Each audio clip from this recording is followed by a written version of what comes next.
Why are we waiting around to be punched in the face before we react? We're trying to actually make our forces bigger and spend more money. It looks like a shopping list with no money to pay for it.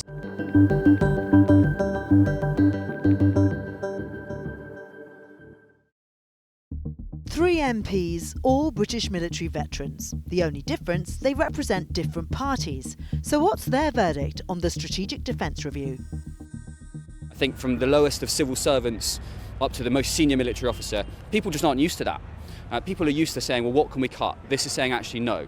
We need new capabilities. The ones we've got, we need to replace them with better. You've seen that with the submarines, where we've committed to the 12 new AUKUS nuclear-powered hunter-killer submarines. That's a massive statement. HMS Vanguard hosting Keir Starmer and Defence Secretary John Healey on a high-profile visit earlier this year. But the Conservatives questioned the government's ability to pay for new submarines and everything else on their shopping list on the current defence budget of 2.5% of GDP. Former Royal Marine and Tory MP David Reid is unconvinced the money is there to back up the SDR's aspirations. Russia, China, Iran, North Korea, those threats are clearly there.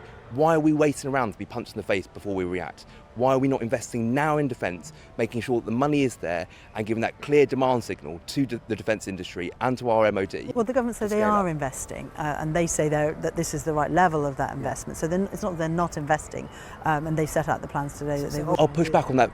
So the money that's been allocated already takes us to about 2.4%. Okay? The conversation that will be had with NATO later on this month will be talking about 3.5%. We are talking about tens of billions of pounds extra to go into defence in order to be a credible force within that group. I'm not seeing those words coming out from the government at the moment, and they are not moving at the pace where other NATO countries are, like Germany, like France.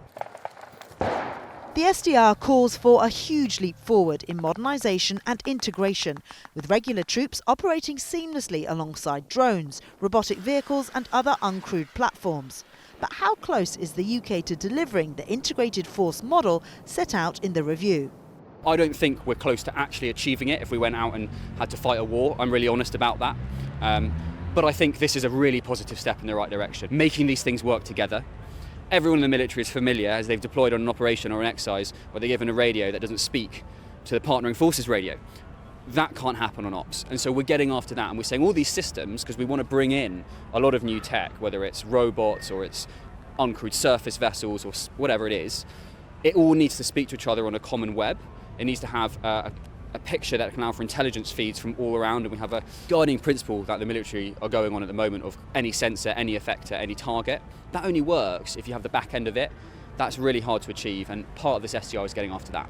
The Liberal Democrats also criticised the lack of financial detail, calling the SDR an uncosted shopping list, and Lib Dem spokesperson Helen Maguire voiced concerns about adequate personnel numbers. One thing that we're not very clear on at the moment is there's a huge increase in capabilities that have been announced, but we don't know where the personnel power is going to come from. And at the moment, under this Labour government, troop numbers have decreased. So we'd like to see an increase. I know that he outlined there'd be 76,000 troops, but if we have new capabilities, then we need new personnel on that as well. With opposition parties complaining they were given inadequate time to scrutinise the new review, we can expect to hear more probing criticism in the coming days. Rosie Laden, BFBS Forces News, Westminster.